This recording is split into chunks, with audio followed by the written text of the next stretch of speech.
Hello students, आज हम शुरू करने वाले हैं अपनी आज की क्लास। और विषय वही है समकालीन भारतीय समाज और शिक्षा बीएड प्रीवियस।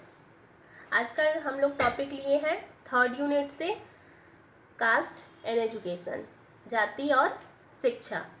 तो इसके बारे में सामान्य इंट्रो हम लोग देख लेते हैं। भारतीय समाज में जाति एक महत्वपूर्ण संस्था के रूप में वैदिक युग से संचालित हो रही है और इसे सामाजिक स्तरीकरण मीन्स सोशल स्ट्रेटिफिकेशन का भी आधार माना गया है। ऐसा माना जाता है कि जब विश्व में अधिकांश समाज असभ्य और बर्बर अवस्था से गुजर रहे थे, उस समय भारतीय समाज तथा संस्कृति अपने चरम उत्कर्ष पर थी। भारतीय मनीषियों ने समाज व्यवस्था के संचालन के लिए अति प्राचीन काल से ही वर्ण व्यवस्था के द्वारा समाज को विभिन्न वर्गों में विभक्त करके उनमें कर्तव्यों का निर्धारण कर दिया था। धीरे धीरे वर्ण व्यवस्था ने ही वर्तमान में जाति व्यवस्था का रूप ले लिया, ऐसा माना जाता है।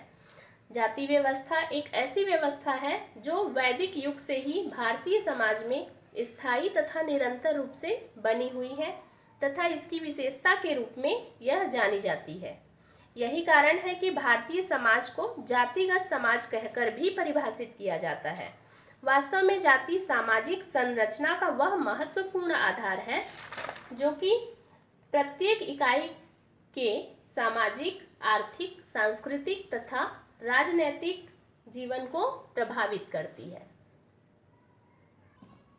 आगे है जाति का अर्थ। जाति के अर्थ को हमने यहाँ पर माइंड मैप से समझाने की कोशिश की है आप लोगों को। तो देखते हैं, जाति को अंग्रेजी में कास्ट कहा जाता है, जो कि लैटिन वर्ड से आया हुआ या लिया हुआ माना जाता है। लैटिन वर्ड्स में कास्टस शब्द कहा जाता है या कास्टस का प्रयोग किया जाता है। कास्टस शब्द का अर्थ होता है जेनेटिक या प्योरिटी, अर्थात आनुवंशिकता या विशुद्धता। तो यहाँ पर हम कह सकते हैं कि कास्टस शब्द का अर्थ आनुवंशिकता या जेनेटिक से लगाया जाता है, जो जाति का आधार है। जाति की परिभाषा। जाति की पहली परिभाषा हम बता रहे हैं डॉक्टर मजूमदार व मदान के अनुसार। उन्होंने कहा है कि जाति एक बंद वर्ग है, caste is a closed class. दूसरी परिभाषा है C.H. कुले के अनुसार। उन्होंने कहा है कि जब एक वर्ग पूर्णतः आनुवंशिकता पर आधारित होता है तो हम उसे जाति कहते हैं। तीसरी परिभाषा है हॉबेल के अनुसार। उन्होंने कहा है कि अंतर्विवाह तथा आनुवंशिक पद के द्वारा सामाजिक वर्गों को स्थायी रूप दे देना ही जाति है। जाति की उत्पत्ति का सिद्धांत, ओरिजिन ऑफ कास्ट। यहाँ पर जाति की उत्पत्ति को समझने से पहले हम डॉक्टर अंबेडकर ने जो कहा हुआ है उन बातों को थोड़ा सा देखते हैं। उन्होंने जाति व्यवस्था के ऊपर प्रकाश डालते हुए कहा है कि जाति व्यवस्था समाज में ऐसे लोगों की देन है जो अपने छल, बल, कौशल से समाज के अन्य वर्गों पर अपना प्रभुत्व जमाने में सफल हो गए थे। कुटिलतापूर्वक अपने अहम की पूर्ति तथा अपने प्रभुत्व को चिर स्थायी बनाने के लिए उन्होंने जाति प्रथा को जन्म दिया। यह विचार है डॉक्टर भीमराव अंबेडकर का। लेकिन वास्तविकता क्या है, इसको ज्ञात करने के लिए विभिन्न विद्वानों द्वारा जाति की उत्पत्ति से संबंधित विभिन्न सिद्धांतों का आलोचनात्मक मूल्यांकन भी किया गया है, जिसी में से एक पहला है परंपरागत सिद्धांत। परंपरागत सिद्धांत के अंतर्गत जाति की उत्पत्ति को सबसे प्राचीन सिद्धांत माना जाता है। इसे हम ट्रेडिशनल थ्योरी भी कह सकते हैं। इसमें धार्मिक ग्रंथों को आधार मानकर जाति बतलाने का प्रयास किया गया है।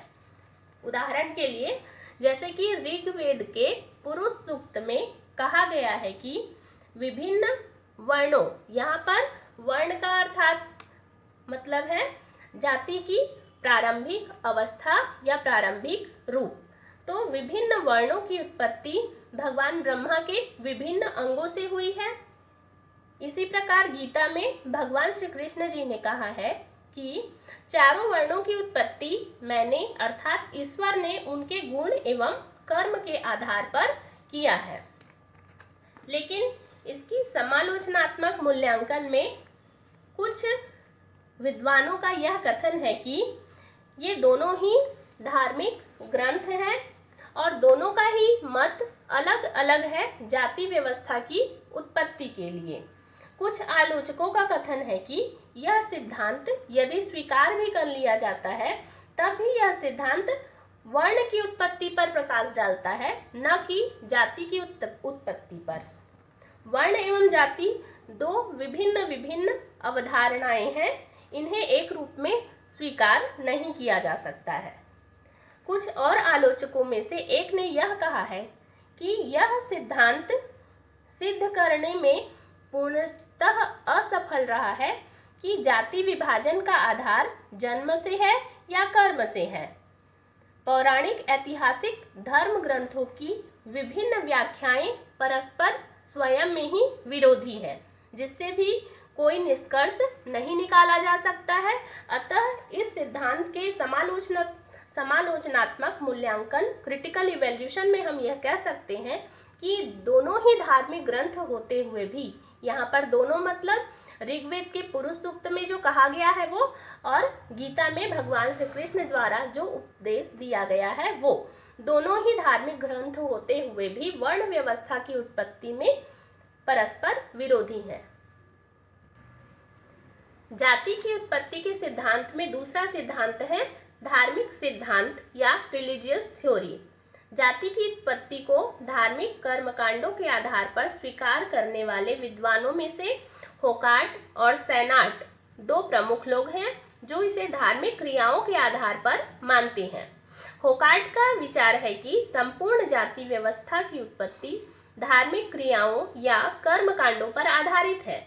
इनके विचार के अनुसार कर्मकांडों से संबंधित क्रियाएं उच्च तथा निम्न श्रेणी में पवित्रता के माध्यम को ही आधार बनाकर विभाजित हुई है तथा इन क्रियाओं की संख्या अधिक होने के कारण प्रत्येक क्रिया के लिए विशिष्ट व्यक्तियों की आवश्यकता भी होती है।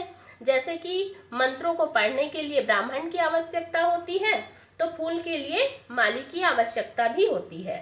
चारों वर्णों में से जिन रंगों को प्रतीक स्वरूप स्वीकार किया गया है वह विभिन्न वर्णों द्वारा किए जाने वाले धार्मिक कार्यों की पवित्रता की ओर संकेत करता है और ये रंग हैं लाल, पीला, सफेद और काला। इस सिद्धांत के भी समर्थन में बहुत से विद्वान हैं तो कुछ आलोचक भी हैं। आलोचकों का कथन है कि भारत में धार्मिक कर्मकांडों का इतिहास वर्ण व्यवस्था से अधिक पुराना है, इसे सत्य नहीं माना जा सकता। वास्तविकता तो यह है कि जाति का विभाजन होने के पश्चात ही कार्य को सुनिश्चित भी किया गया था। हट्टन का कथन है कि यह सिद्धांत भ्रामक होने के साथ साथ ही जाति व्यवस्था के मौलिक प्रारूप से अलग भी है।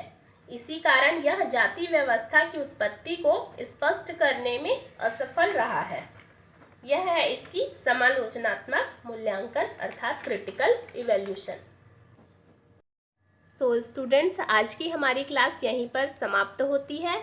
एक जो प्रजाति सिद्धांत बचा हुआ है वो हम अगली क्लास में बताएंगे और इसके साथ ही दो और अन्य नए सिद्धांत भी बताएंगे जाति की उत्पत्ति के। अगर आपको हमारी दी गई जानकारी अच्छी लगती है तो हमें ज़रूर बताएं और लाइक करें। Thank you.